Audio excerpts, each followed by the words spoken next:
Good afternoon, Jets Nation. Welcome to the Jude Jets show. And the Jets just lost to the Carolina Panthers 19-14. And here are my thoughts on today's loss. So let's get into the good and the bad from today's game, starting off with the bad. So the offensive line was absolutely atrocious today. Zach Wilson got sacked 6 times, and we only had 45 yards rushing. Wilson, in his first ever NFL game, got sacked 6 times. You do not want your rookie quarterback getting sacked 6 times. I mean, that's the worst possible thing that can happen.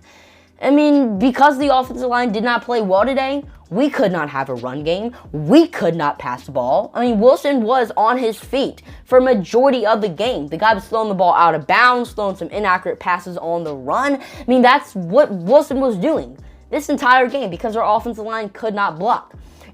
And most of the time, your team loses if you do not have a run game, and the Jets did not have that today.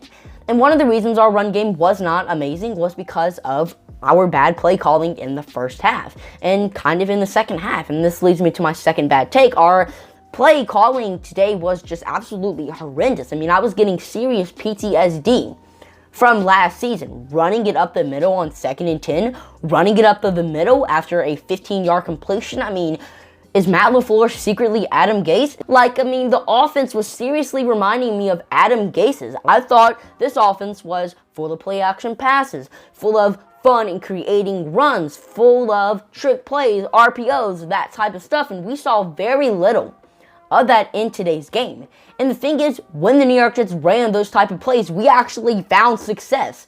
But somehow, or for some reason, we just decided not to do it again. So the play calling in the first half and a little in the second half was absolutely atrocious.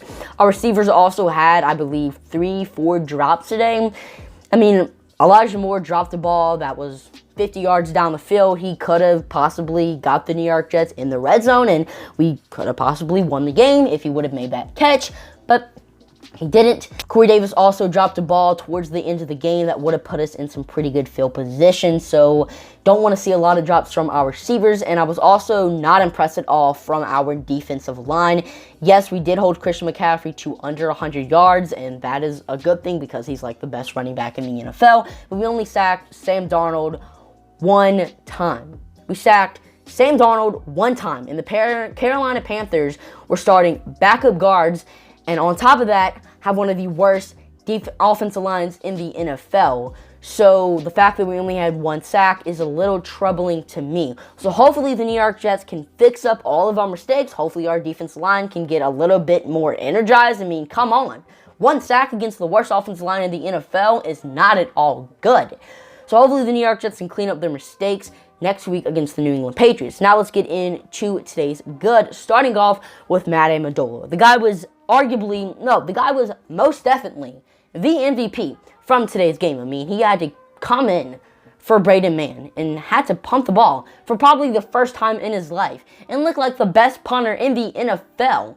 I mean, the New York Jets just might bench Braden Mann, send him to the practice squad and say, Matt Amendola's our new kicker now, because the guy looked awesome. He also made both of his extra points, so congratulations, Matt Amendola. You're today's game MVP.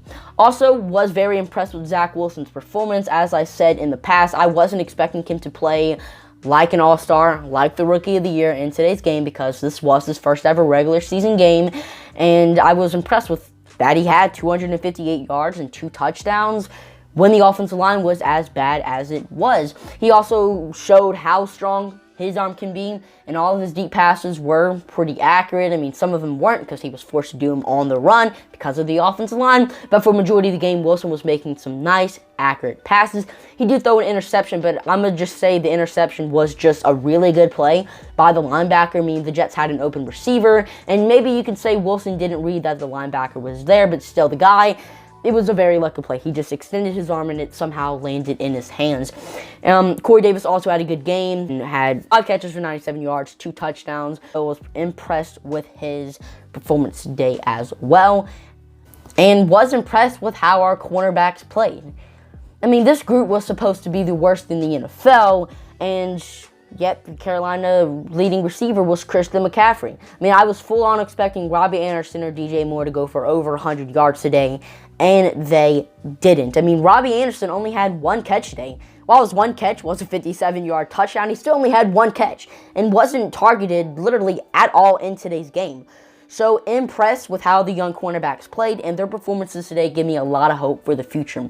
So hopefully the New York Jets can clean up their mistakes and continue to get better at the stuff that they were good at in today's game, and hopefully get a win against the New England Patriots next week against the Miami Dolphins. Their game is currently going on right now, so I don't know if they won, if they lost, how they looked, that type of stuff. But I will be having a preview for the game coming out either Thursday or Friday, depending on when I have time to film a video. And that is all I got for you guys today. If you ended up enjoying, let me know by hitting the subscribe and like button. Check me out on social medias at Jude_Jets on Instagram, Twitter, and TikTok. And I'm your host, Jet, signing off for now. See you later. Peace.